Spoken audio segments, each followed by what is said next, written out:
नमस्कार मित्रांनो, आज आपण पाहणार आहोत 7 एप्रिल 2024 महाराष्ट्र सेट या परीक्षेमधील माहिती संप्रेषण तंत्रज्ञान अर्थात information and communication technology ICT या घटकावर विचारले गेलेले प्रश्न. प्रश्न क्रमांक 36. खालीलपैकी कोणती जोडी योग्य आहे? Identify the correct pair from the following. Pixel, unit of focus of digital cameras. Digital कॅमेराचा फोकस मापनाचे एकक. पर्याय क्रमांक B. HDD, unit of high definition of digital screens.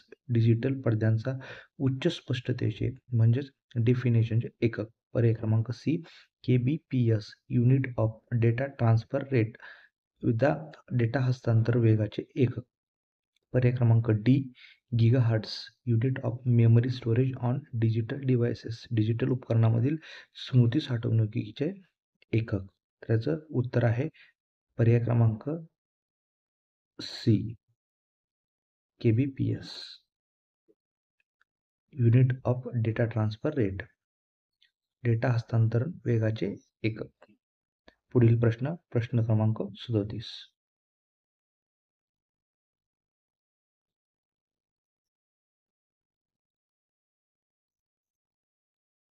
HTTP ऐवजी HTTPS अशी इंग्रजी अक्षरे ॲड्रेस बारमध्ये असणारी वेबसाईट तुम्ही जेव्हा वापरता तेव्हा तुम्ही पर्याय क्रमांक ए.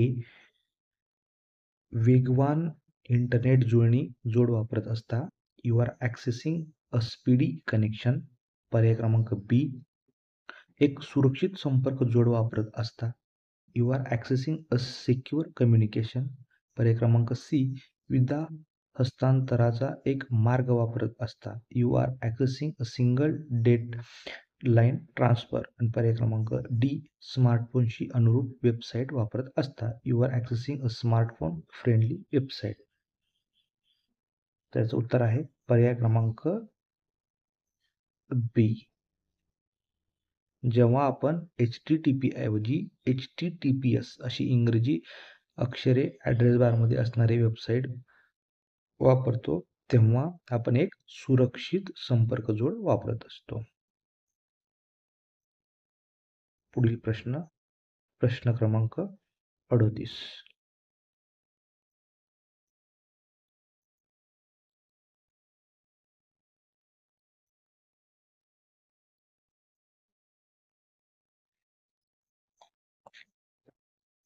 इंटरनेटवरील खालील डिजिटल सेवा सर्वप्रथम सुरू झाल्याचे वर्ष या निकषावर खालीलपैकी कोणता पर्याय योग्य कालानुक्रम दर्शवतो? पर्याय क्रमांक ए.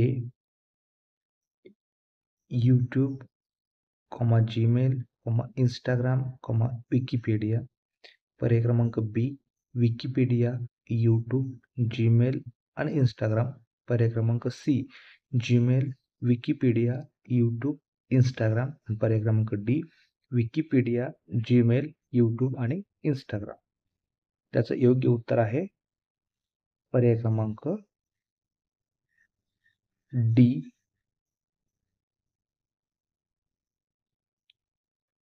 विकिपीडिया, जीमेल, यूट्यूब आणि सर्वात शेवटी इंस्टाग्राम.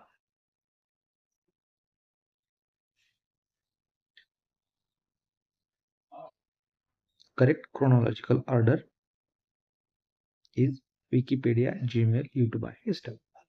पुढील प्रश्न क्रमांक 39.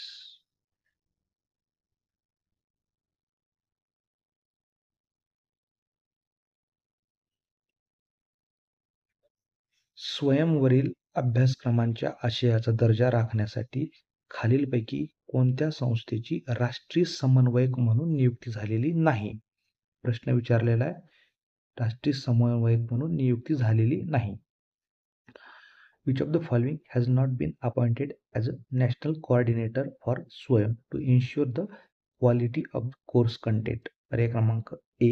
भारतीय विज्ञान संस्थान IISc, Indian Institute of Science. पर्याय क्रमांक B. National Institute of Open Schooling NIOS, राष्ट्रीय मुक्त विद्यालक्ष्मी शिक्षण संस्था. त्यानंतर आहे पर्याय क्रमांक C. IIMB Indian Institute of Management Bangalore, भारतीय व्यवस्थापन संस्था बंगळुरू. आणि पर्याय क्रमांक डी आहे CEC, शैक्षणिक संज्ञापन सहयोग. त्याचं योग्य उत्तर आहे पर्याय क्रमांक ए. म्हणजेच यांची नियुक्ती झालेली नाही.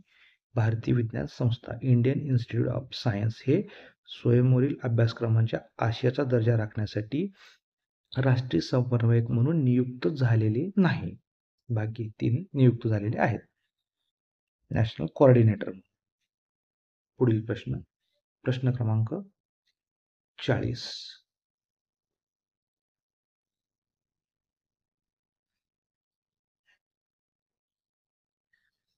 वेब 2.0 डिजिटल व्यवस्थेच्या संदर्भात UGCच्या इंग्रजीतील लघुरूप खालीलपैकी कोणती इंग्रजी संज्ञा दर्शवते? In the context of Web 2.0 digital environment, what does the abbreviation UGC stands for? पर्याय क्रमांक A युनिव्हर्सिटी ग्रँड कमिशन, पर्याय क्रमांक B युजर जनरेटेड कंटेंट, पर्याय क्रमांक C युनिक ग्राफिक कोडिंग आणि पर्याय क्रमांक D universal graphic chip set. त्याचं उत्तर आहे पर्याय क्रमांक B user generated content. UGC stands for user generated content. हे वेब 2.0 या डिजिटल व्यवस्थेच्या संदर्भात आहे. तर हे होते 7 एप्रिल 2024 महाराष्ट्र सेट या परीक्षेमध्ये ICT या घटकावर विचारले गेलेले प्रश्न. धन्यवाद.